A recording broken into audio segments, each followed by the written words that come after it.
তখন আমি বললাম যে আমি জানি না, কিন্তু আমার এই জিনিসটা জানতেই হবে।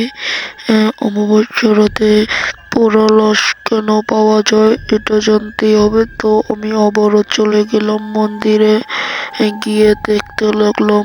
তখন আমার ভয় পেয়েছিলাম, ভয় না পেয়ে আবার গেলাম।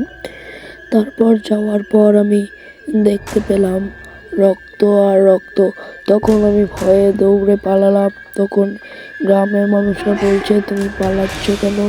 তখন আমি বললাম, ওই মন্দিরে আজকে আবার রক্ত পড়ে আছে।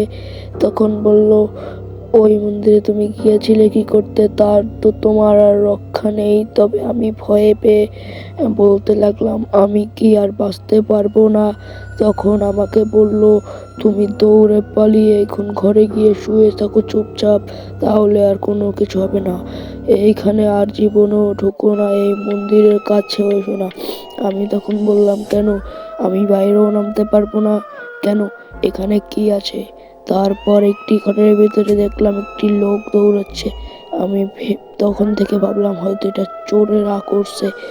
তো চোরেরা করলে বন্দুক পিস্তল ফেলে রেখে গেছে।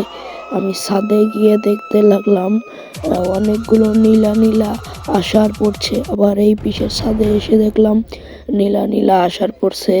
তো নীলা আষাঢ় পড়ার কারণে এরকম হচ্ছে। তো নীলা আষাঢ় আবার পড়ছে। আমি ঘর থেকে বেরিয়ে সেই মন্দিরের কথা মনে উঠলো। সকালবেলা আবার বলল, তখন পোড়ালাশ বলে উঠল, আমি চলে যাচ্ছি, বিদায়। তখন সবাই চমকে উঠলো, কিভাবে এটা কথা বললো, কিভাবে পোড়ালাশটি কথা বলার মতো কিভাবে হলো। তখন দেখলাম আর একটা লোক আমার কাছ থেকে দৌড়ে পালাচ্ছে। তখন আমি বললাম, এই ভাই দাঁড়াও, তুমি আমাকে দেখে দৌড়ে পালাচ্ছ কেন?